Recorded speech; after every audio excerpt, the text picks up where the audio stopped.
Right now, we also have Abhishek Jha joining us live from the Bharat Mandapam, where the summit has been taking place since yesterday and it is slated to again begin today. Abhishek, a very good morning to you. Well, the first update that we have for the day is, firstly, Rishi Sunak is headed towards Akshardham, and secondly, we know that all the leaders are slated to visit Rajghat today. If we can bring in more details about what exactly is going on at Bharat Mandapam and how the visit is to take place at Rajghat. So Bharat Mandapam is little, at peace right now because there is no major leader or event happening. The focus has been on Rajghat, where in a couple of hours from now, all the leaders will be gathering to pay respect to Mahatma Gandhi. There is a schedule of performance of favorite bhajans of Mahatma Gandhi as well. From there, the leaders will arrive at Bharat Mandapam, and then they will also go for the tree plantation. Nothing could have been better than today's weather for tree plantation, it seems. In the South Plaza of Bharat Mandapam, they will all have tree planted, and then they will discuss about one future. We know that the theme of this year's G20 has been One Earth, One Family, One Future. 2 sessions on One Earth and One Family has already been there. Now the One Future will be discussed among the world leaders. Prime Minister will also have a bilateral with French President Emmanuel Macron, who arrived late or in the second half of yesterday, and we all saw how important the gathering had been, how successful the event has been, and how many major policy decisions were taken among the leaders of the world here, including the Biofuel Alliance and also the connectivity project that will connect India to Europe through the Gulf nations. Right, Abhishek. Abhishek, definitely quite a successful day for a first day of a summit, and again today we have another big day planned ahead of them with the tree planting ceremony and then the last meeting of the summit, which is the One Future. Now, if we are just to continue the conversation about the summit yesterday and the policy decisions that have come to the fore, firstly, I think it goes without saying we begin the conversation with the path-breaking New Delhi declaration that has come in. The image that it portrays on India taking a leadership role to bring everyone into consensus. If we could discuss a bit on that, how do we look at this particular achievement, triumphant achievement on India's behalf as a president of the G20? The overall 75% of world GDP is under the G20 countries' hand, and 60% population, which will of course be increased after the inclusion of African Union.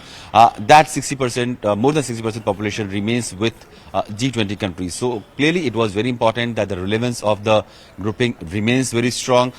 We all were waiting with a bated breath whether the joint declaration would come, but unlike in the past, the joint declaration came, and it came little early as well because the negotiations time was still left for another 24 hours. But I think yesterday around 3:30 PM himself announced that he is very happy that the joint consensus has been arrived upon, and Delhi declaration will be signed by all those. We know that Russia and China, the 2 countries, they have been little on the on the difficult size for the G7 groupings, but at the same time there was this G11 countries in the grouping who mostly constitute, apart from African Union and European Union, who mostly constitute countries from the global south, and they wanted developmental agenda to take the center stage. They wanted the group to succeed. They wanted that the decision made at the summit will go a long way in ensuring sustainable development, equal justice, women empowerment, energy transition, financial inclusion all across the world, especially in smaller countries and middle and lower income group countries. So that was the reason probably because the External Affairs Minister S. Jaishankar also clearly said that because of Indonesia, India, Brazil, who is going to be the next president of G20, and of course South Africa, who will follow from the Brazilian presidency, these 4 developing countries got together in ensuring that the division is bridged, is stretched, and all the decisions are taken with a consensus. About 83 paras have been mentioned in this declaration, and all of them had 100% consensus. That was kind of historic and unprecedented, that no differences, no footnotes, no disclaimer, no clauses were added to the Delhi declaration, and everything was arrived upon by 100% consensus. Absolutely, Abhishek. Abhishek, we will continue this conversation, but right now Pallavi is also joining us. Pallavi Ghosh is also joining us from the International Media Center.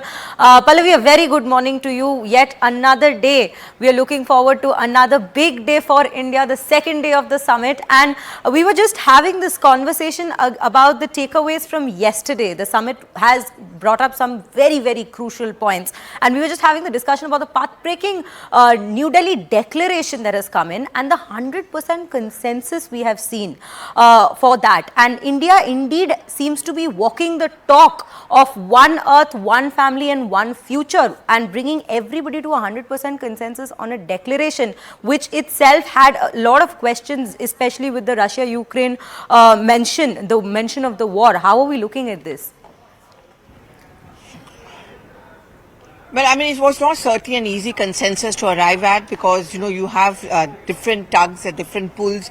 And the biggest problem was Russia and China and also the wording of the resolution. While there is a little bit of apprehension at why the word Russia has been dropped, but the fact that war in Ukraine has entered into a New Delhi declaration is seen as a landmark achievement by the government and, in fact, the team prime minister. That is a legacy which I guess India wants to leave behind. Today, of course, as we all know, is the last day of the two-day G20 summit in Delhi, and the baton passes on to Brazil. They become the new president of the G20 summit, but India did not want to give it up without any kind of a legacy, and I think there are a couple of legacies which it leaves behind, so that I think this presidency is going to be marked. Point is the New Delhi declaration itself. I mean, there are 19 big takeaways which actually is a complete departure from the previous presidencies in terms of landmark achievements. That itself is very, very huge. The focus in troubled times on humanitarian or the healing touch as far as economic trade policies are concerned, the focus on climate change, eco-friendly world, that of course is another big one. And we've been talking about this over the last couple of days, the fact that you managed to enter cryptocurrency, double taxation, a finance track on the agenda where contentious countries are there. I mean, biofuel global alliance itself, I would say, is a huge achievement. There were initial reservations by countries like Russia, China, Saudi Arabia, all of who depend heavily on fossil fuel as an economic earner. Ultimately, they also signed on the signature as far as the declaration is concerned, as far as alliance is concerned. So these are those legacy which India is going to pass on to Brazil, and in that sense, certainly is seen as a very successful one.